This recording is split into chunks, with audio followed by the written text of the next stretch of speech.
እያንዳንዱ እሺ በውስጡ ብዙ እምቢዎች አሉ። እያንዳንዱ እምቢ ደግሞ ለአንድ እሺ የሚከፈል መስዋዕትነት ሊሆን ይችላል። ለምንድን ነው እሺ ያሉት?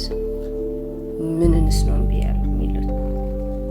ዛሬ በወጣትነት እድሜው ላይ ነዎት እንበል። እንደ ማንኛውም ሰው የእርጅናን ክብር እንደሚጎናጸፉ ተስፋ እያደረጉ ዛሬን እየተውተረተሩ ነው። ያ ቀን ደርሶ ወደ ዘላለማዊ ቤት መሻገሪያ ድልድይ ላይ ወይም የሞት አልጋው ላይ ሆኖ ዛሬን በትዝታ ሲመለከቱ ሊቆጩ የሚችለው ነገር ምንድን ነው? ምን ነው ባላረኩት ሊያሰኙት የሚችለው ነገር?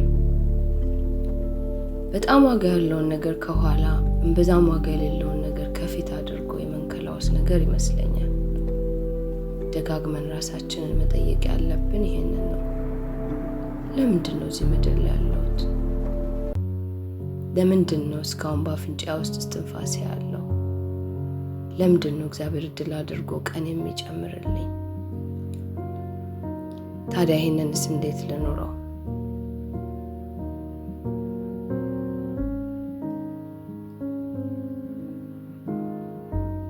አንደኛውና ከፊት ሊሆን የሚገባው ነገር ያ ነው። ኢየሱስ እንዳለው አስቀድማችሁ ጽድቁንና መንግስቱን ፈልጉ። የተፈጠርነው ለዚህ ነው፣ በመልኩ የፈጠረንን አምላክ ለመፈለግ። ነገር ግን ጽድቁንና መንግስቱን መፈለግ ስንል ምን ማለት ነው? ጴጥሮስ በአንደኛ መልእክቱ እንዲህ አለ። ከሙሉ መልእክቱ 1:18 ብንወስድ ከአባቶቻችሁ ከወረሳችሁት ከከንቱ ኑሯችሁ በሚያልፍ ነገር በብር ወይም በወርቅ ሳይሆን ነውርና እድፍ እንደሌለው እንደ በግ ደም በክቡር የክርስቶስ ደም እንደተዋጃችሁ ታውቃላችሁ። ዓለም ሳይፈጠር እንኳን አስቀድሞ ታወቀ። ነገር ግን እምነታችሁና ተስፋችሁ በእግዚአብሔር ይሆን ዘንድ ከሙታን ባስነሳው ክብርንም በሰጠው በእግዚአብሔር በእርሱ ስለምታምኑ ስለ እናንተ በዘመኑ መጨረሻ ተገለጠ። ይሄ እግዚአብሔር እኛን የማዳን ከኛ ጋር ህብረት የማድረግ ሰውን የመታደግ ዓላማ እና እቅድ ከዘመናት በፊት የነበረ ሆኖ ሳለ በዘመኑ መጨረሻ ተገለጠ። ትልቁ ስራ ተሰርቷል። በዛ ማመንና መኖር፣ ያንን መፈለግ ማለት ነው ጽድቁንና መንግስቱን መፈለግ። ከስጋ አባቶቻችን የወረስነው የምንለው የዚህ ዓለም ብርና ወርቅ የማሳደድና የማከማቸት ድካም ነው። ወደ ኋላ ሮጠን እንዳንጨርስ ዓለም ሳይፈጠር ያወቀን አባታችን በልጁ ተገልጦ የሚሻገር የዘላለም አጀንዳን አቀበለን። ለዛ ኖር እንድንጨርስ እንደሚገባን አበክሮ ያሳስበናል። ቀጠል አድርጎ ስጋ ሁሉ እንደ ሳር ነው፣ ክብሩም ሁሉ እንደ ሳር አበባ ነውና ሳሩ ይጠወልጋል፣ አበባውም ይረግፋል ይላል። ከላይ እንዳልኩት በሞት አልጋችን ላይ ሆነን መለስ ብለን ስናስበው ሊቆጭን የሚችለው ይሄ ሊሆን ይችላል። ክብሩ እንደ ሳር አበባ ጠውልጎ ሊረግፍ ለሚረግፍ ስጋ ላይታች ብለን ዘመናችንን ከጨረስን። በነገራችን ላይ እንደ ጊዜ የሚበር ነገር የለም። አንዳንዶች እድሜያቸውን በየጊዜው እየቀነሱ የሚናገሩት ወደው እንዳይመስላችሁ። ኖርኩት ሳይሉ ብስ እያለ እያስደነገጣቸው ነው። ያለማመን ክህደት ውስጥ ይከታል። ስለዚህ እድለኞች ብንሆንና ያንን ቀን ብንሆን እንኳን ያ ቀን ሩቅ አይደለም። በዚህ ዘመን ደግሞ ከሁሉ በላይ ዋጋ የሚያወጣው ትኩረት ነው። ይቺን አጭሯን እድሜያችንን ትኩረት የሰጠነው ነገር ጊዜያችንን፣ አቅማችንን፣ ገንዘባችንን ይወስድብናል። የትኩረት አቅጣጫውን ያስተካከለ እነኚህን ሁሉ ያድናል። ትልቁ ፈተና ታዲያ ይሄ ነው። በሩጫ በተሞላ ዓለም ውስጥ አንድ ነገር ላይ ለማተኮር መሞከር። በስማችን እየጠሩ የሚያናጥቡን የሚጮሁ ብዙ ነገሮች ከበውን ሳለ በለሆሳስ በውስጣችን የሚናገረውን ለማድመጥ መሞከር።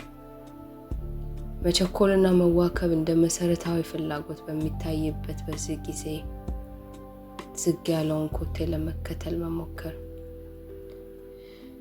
ቅጽበታዊ ይሉት ነገር ከማያው ጌታ ጋር ለመጓዝ ጥድፍ የምትል ነፍሳችንን ረጭ ማድረግ ከባድ ነው። ምን ይሻላል? እንዳልኩት እያንዳንዱ እሺ በውስጡ ብዙ እምቢዎች አሉ። እያንዳንዱ እምቢ ደግሞ ለአንድ እሺ የሚከፈል መስዋዕትነት ሊሆን ይችላል። አሁን ሳይረፍድ እሺ የምንለውን ዋና ነገር ካወቅን ዘንዳ እምቢ ማለት የሚገቡንን ጀርባ እንስጣቸው። ይከተሉን፣ የማይከተሉንም ይቅሩ። አብሮ ለማይሻገር ነገር ቆመን በማልቀስ ጊዜ አናጠፋም። እንዳልኩት ታድለን ብንኖረው እንኳን 80 ነገር ነው። የማያልቀውን የህይወትን ሸክም ተሸክሞ እየተንገዳገዱ እዛ ጥግ ላይ ከመድረስ ሊያድነን ወዶ ነው ኢየሱስ እናንተ ሸክም የከበዳችሁ ወደ እኔ ኑ ያለው። እያንዳንዳችን የተሸከምነው ኮተት ይሄ ነው የሚባል አይደለም። አንዳንዴ የዚህን ዓለም ጥቂት የምትመስል ሸክም ለመሸከም እሺ ማለት ማግኔት እንዳንጠለጠሉ ሁሉ ሌሎች ብዙ ጓዞች እየመጡ እንዲጣበቁብን እድል ይሰጣል።